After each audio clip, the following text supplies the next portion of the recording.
खुलुमबाय स्टुडियोआव उदांस्रि Mushahary दजिगुथि national school गेम्सआव Udalguri जिल्लानि बक्सिं गेलेगिरिया देरहासार जानो हादों।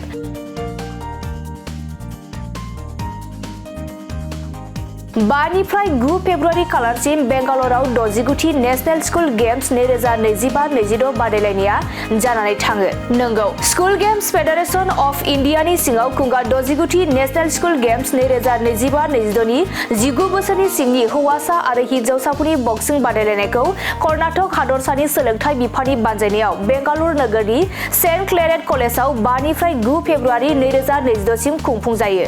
बे बादायलायनायाव अदालगुरि जिल्लानि सानै बक्सिं गेलेगिरिफोरा सायख'जानानै आसामनि सा 17 सोद्रोमानि हानजायाव थिसनजादोंमोन आरो हादोरसानि जानानै गेलेनो खाबु मोनदों। आसामनि हानजाया बे बादायलायनायाव मोननै ब्रन्जनि मेडेल देरहानो हादों। अदालगुरि जिल्लानि लाइमोन हौवासा बक्सिं गेलेगिरि सन्दीप बसुमतारिया हौवासाफोरनि 69 निफ्राय 75 किल'ग्राम गिलिर खोन्दोआव ब्रन्जनि मेडेल देरहानो हादों।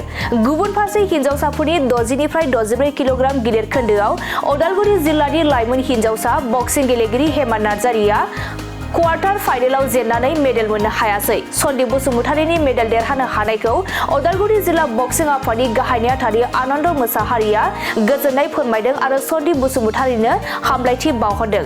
लोगोसे हादोरसा आरो जिल्लानि मान लाबोनायनि थाखाय बिथांखौ बाख्नायदों आरो बिथांनि इयुनाव जाफुंसार जानो थाखाय गाहाम हामलायनाय बावहरदों।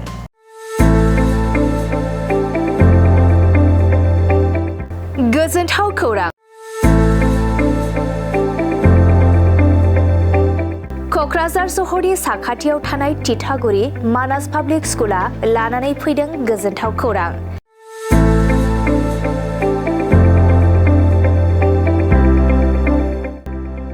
मानास पाब्लिक स्कुला गुन गोनां सोलोंथाइ बोसोरनि नार्सारिनिफ्राय थाखो 9 सिम फरायसा फरायसुलिफोरनि गोदानै 2026-27 मायथाइनि गोदानै मुं थिसननायनि खाबुफोर होगासिनो दं।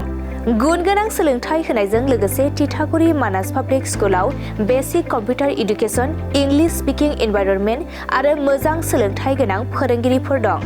फरायसा फरायसुलिफोरनि थाखाय सोलोंथाइ लानायजों गोबां मोजां खाबुफोर दं, जेरै यगानि खाबु आरो हिनजावसा आरो हौवासाफोरनि थानायनि थाखाय सेपारेट हस्टेलनिबो खाबुफोर दं। नोंथाङा आबुङै मिथिबावनो थाखाय थोंजोङै नैबे 60008832886000489621 आरो 9101008849 जानबुं नम्बराव खौरां लाहरनो हागोन।